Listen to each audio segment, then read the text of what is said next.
Welcome to the Two Gurus Talk Compliance podcast with me, Kristy Grant-Hart.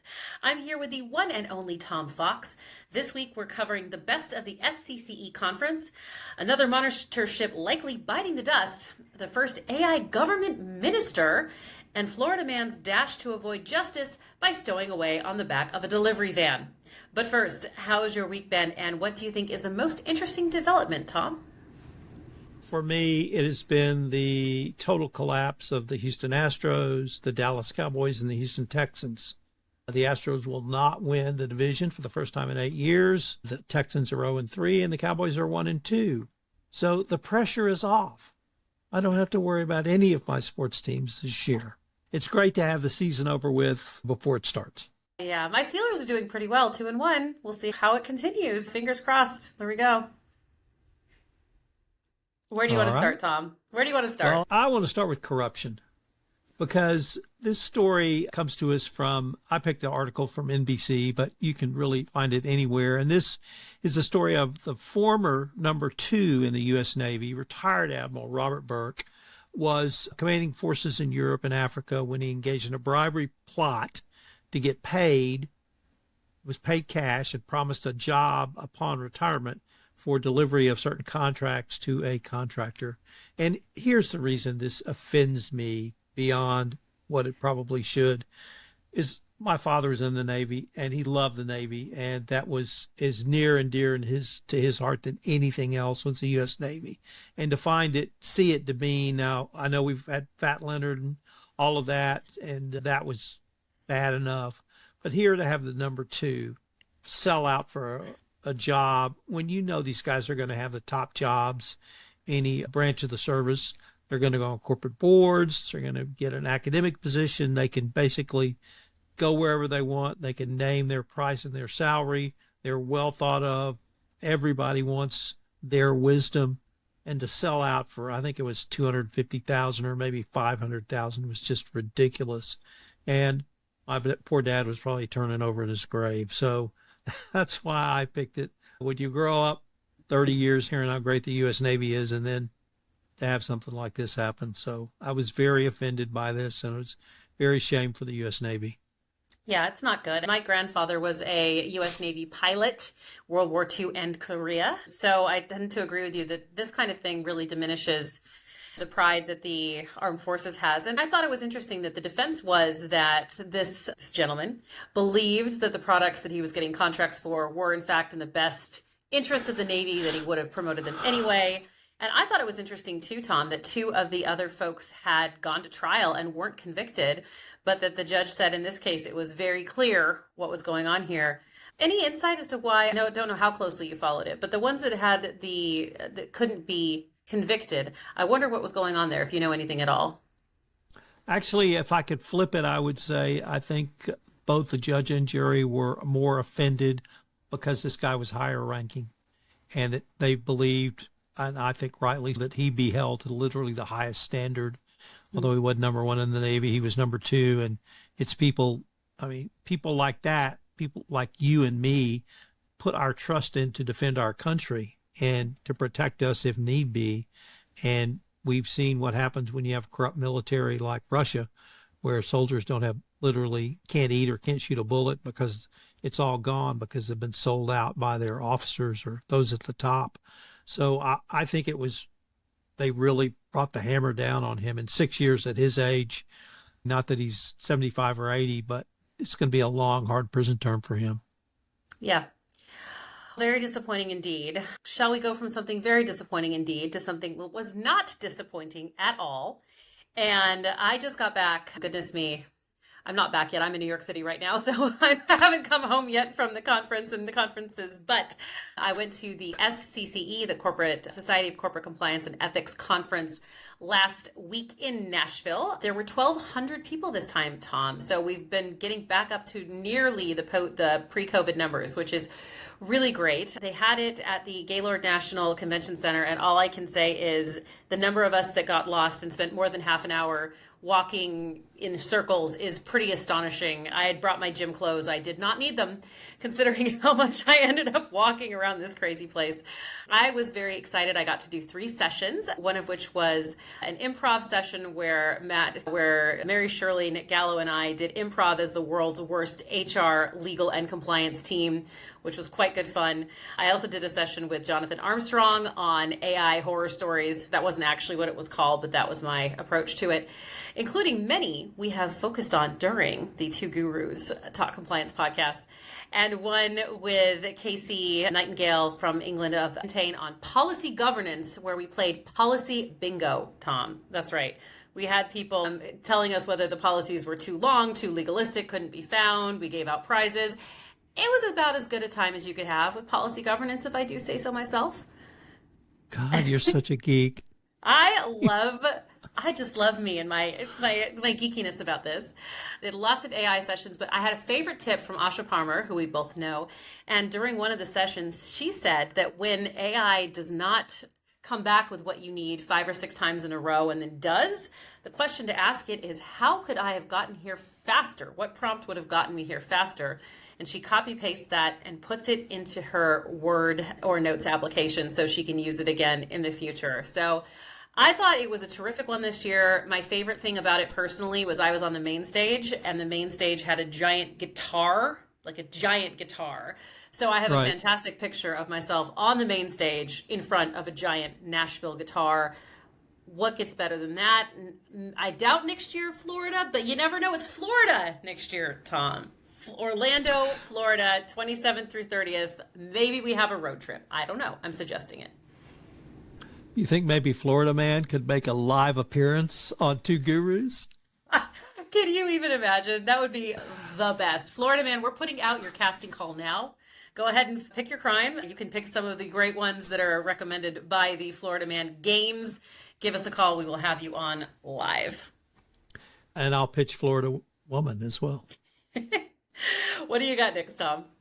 BCG, the Boston Consulting Group, is continuing their struggle to get past and over a huge mistake they made when they allowed partners in their Middle East operation to do consulting work for basically Israeli companies that wanted to move the Palestinians out of Gaza, so depopulate Gaza. And they did this, they claim, the people who did the work claimed that it was approved by management. Management says we weren't told the truth, but whatever it is, it's a huge black eye for BCG.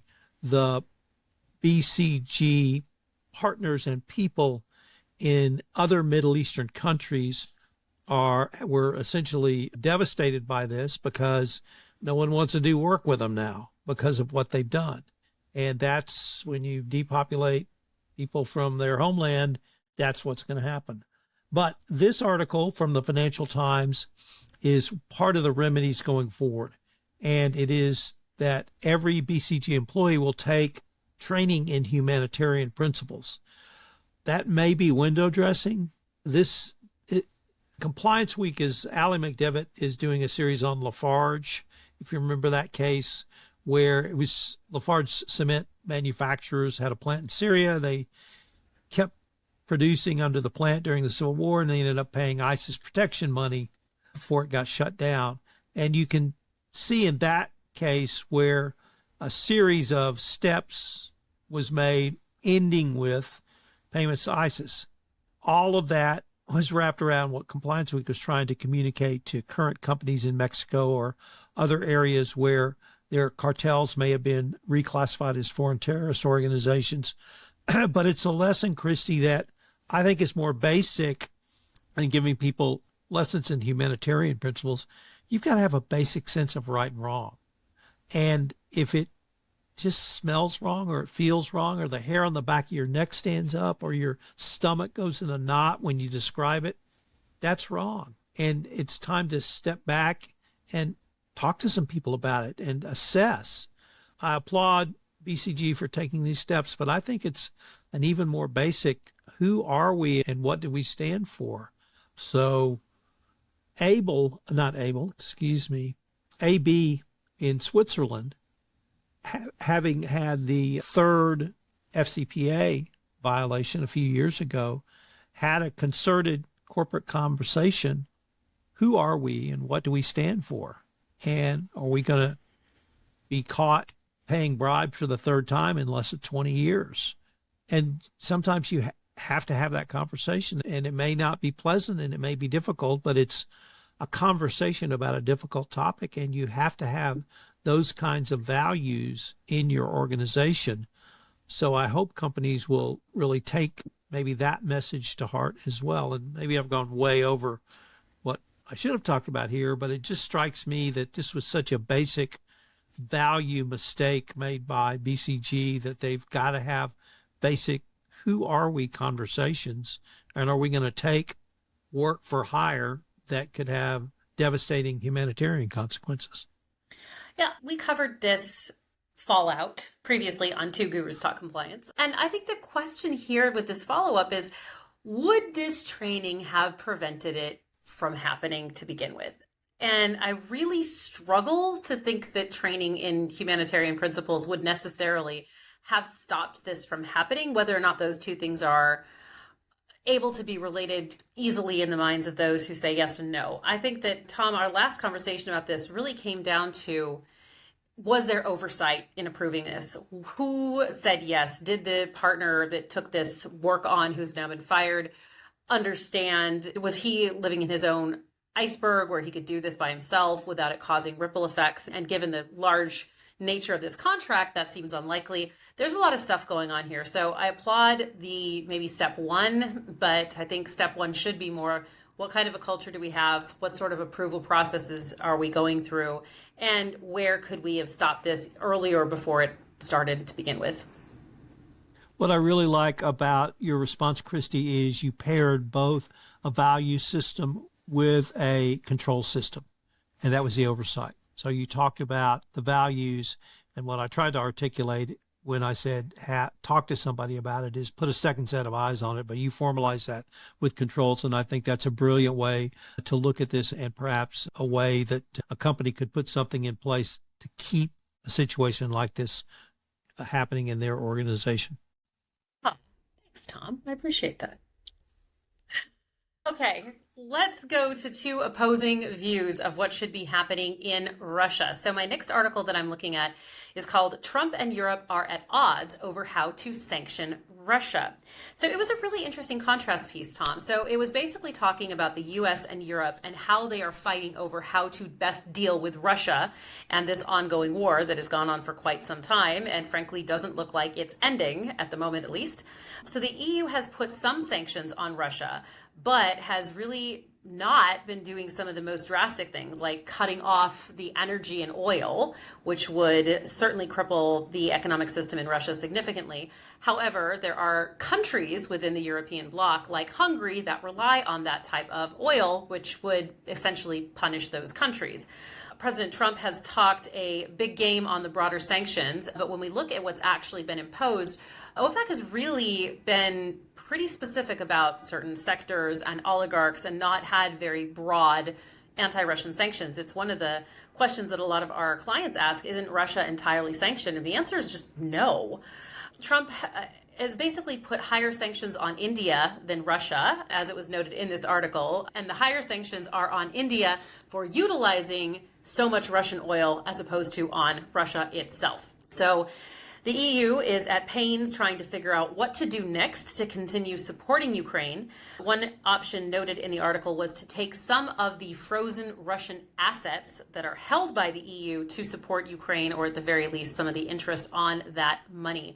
So the impasse is very real. Are we going with tariffs? Are we going with sanctions? Are we going with broader-based sanctions? Are we cutting off oil? There is very much an impasse as to what to do about this. And so obviously there are varying approaches to this problem.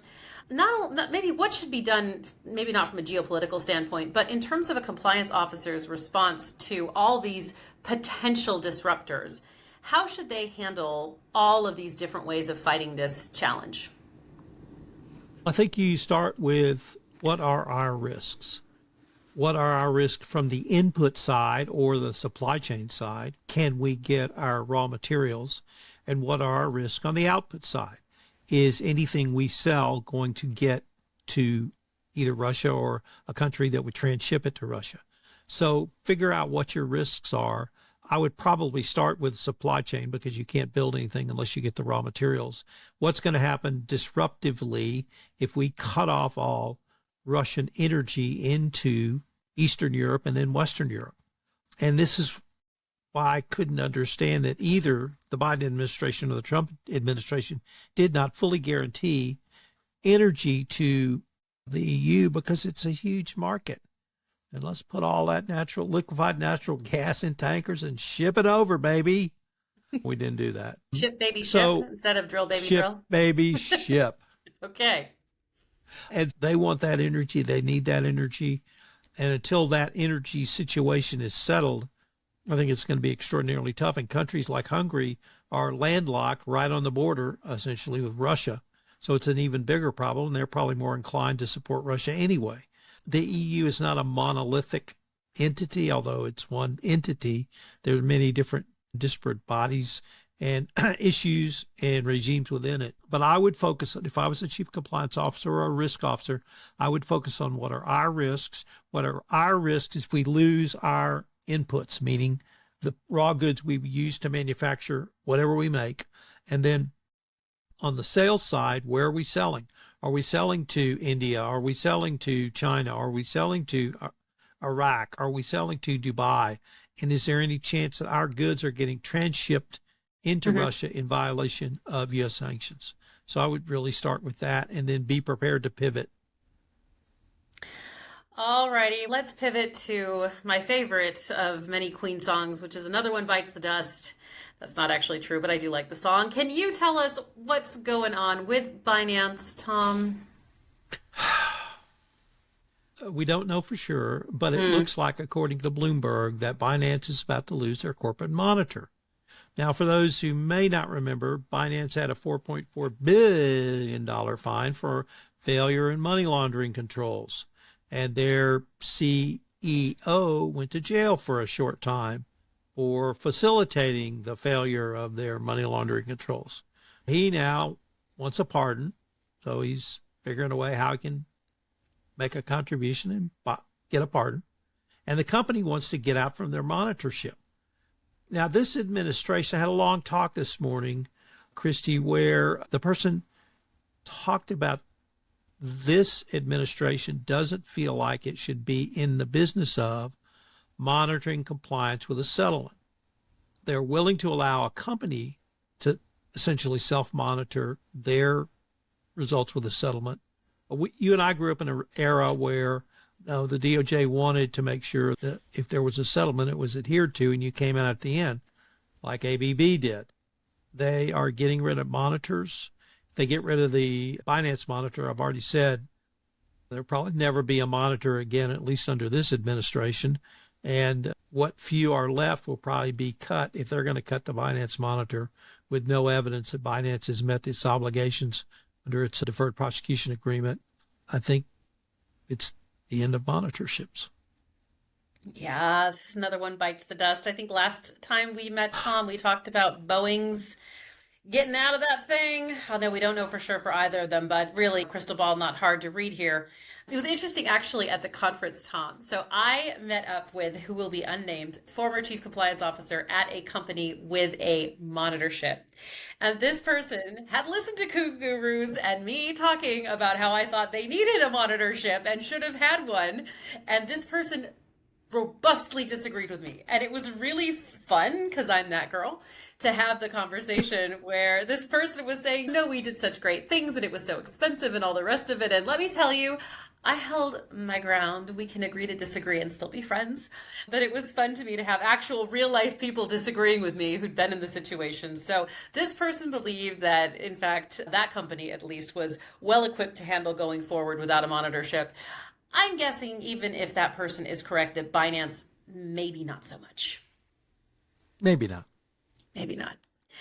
All righty. Next comes from Corporate Compliance Insights. And this one I have not been following, Tom, because I don't know really how broadly this is going to be interpreted. This new crucial data security program deadline. So I was unfamiliar with this, but I'm getting familiar with it. So the DOJ's new data security program imposes significant compliance obligations on companies handling sensitive personal or government-related data. And there is a critical deadline approaching on October 6th.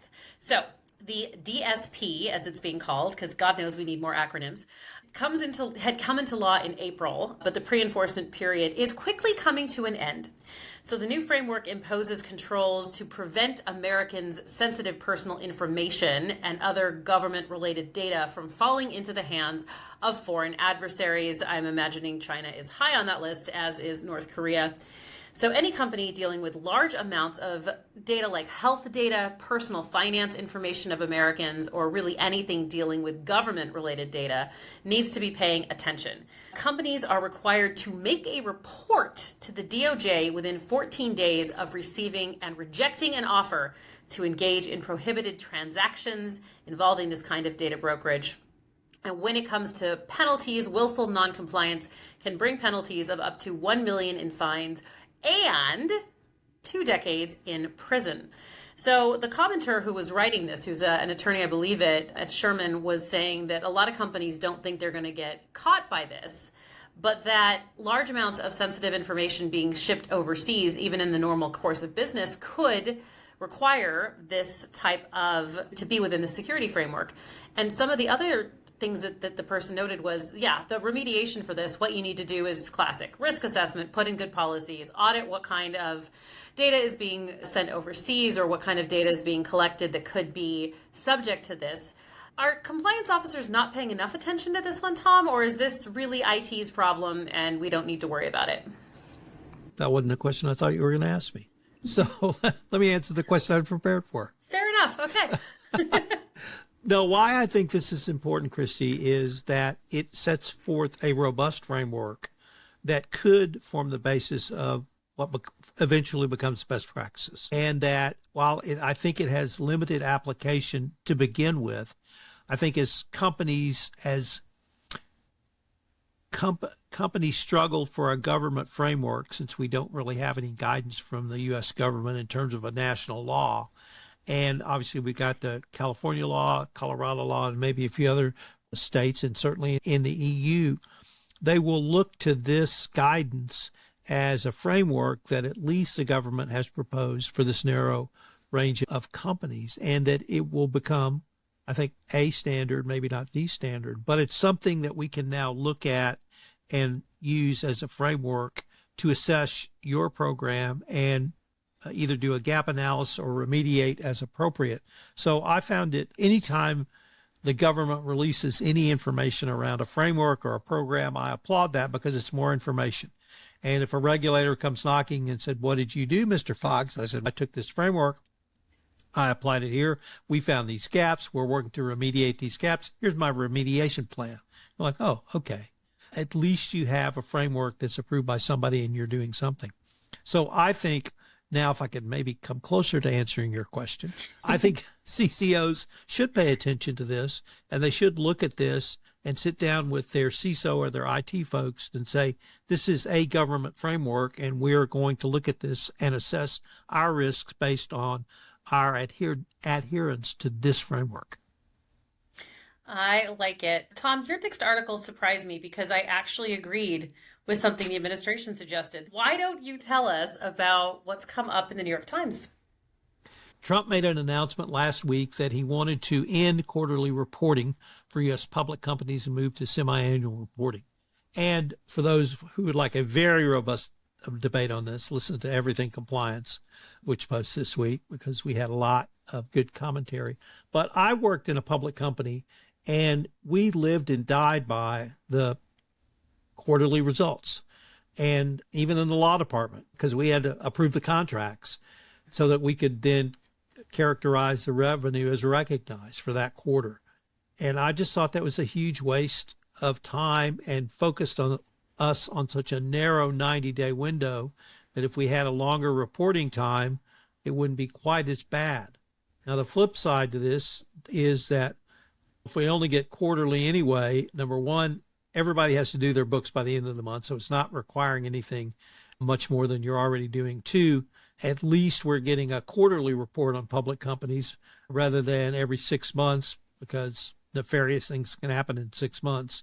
But I just remember literally in my onboarding, we said we live and die by 90 days. And as we gear up, you're expected to gear up. And one of my biggest frustrations when I was at Halliburton is one at the end of those quarters, somehow I ended up the lone lawyer in the office that day. Even my boss was off. And it was insane because everybody was trying to get their contracts approved so they could close deals. But I just think living and dying by that short-termism is unhealthy for a corporation. I have so infrequently been like, yes, this is a great idea, current administration. But I genuinely think that one of the biggest problems with the way that we do capitalism, certainly with respect to these corporations, is there is such a focus on this narrow time frame, but also that leads to even more short-termism than anybody needs. So if we were to give that a reprieve, that would help. The other thing I think is that the article noted that Europe has already done this.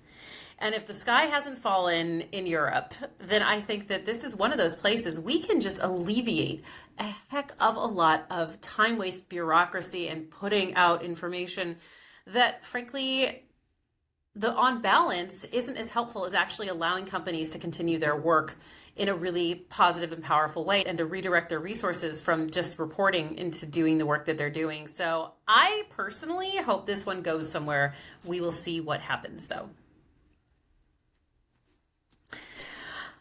Okay, my next article comes from the Wall Street Journal, and it is called "The Rush to Return to the Office is Stalling."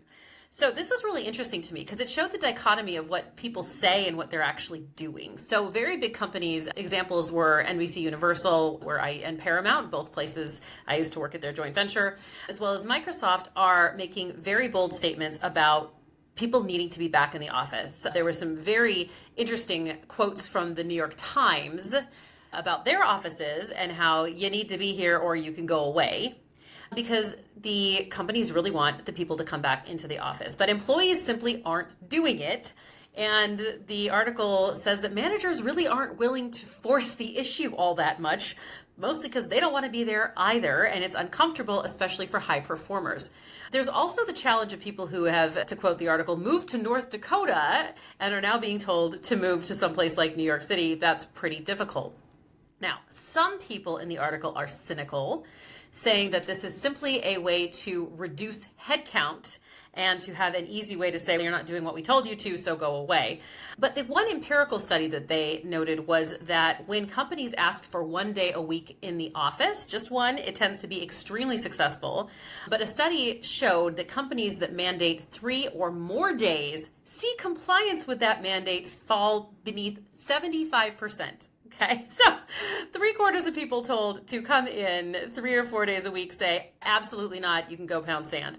So Tom, I thought this was really interesting, the dichotomy between what managers or high leaders say people need to do and what actually is happening. And particularly from a compliance perspective, the idea that managers don't want to force the issue or are unwilling themselves to actually abide by it. What kind of tone from the top is that setting? And is this actually an issue, or are people just going to keep quietly protesting and not coming in anyway? So first, just from the information you have given us from the article, Kristy, it seems to me that employees want to have the flexibility to work from home. I know, you're shocked. Crazy to idea. hear this. What a crazy idea. And maybe management needs to listen to their employees, because a culture of speak up is also a culture of listen up and implementing those ideas. Now, the flip side to that, and we have talked about this in previous episodes of Two Gurus, is some companies, Jamie Dimon, not to pick on him, but he's been very stern, saying, I want everyone back in the office. And it seems to me that people want a different model than we had pre-pandemic.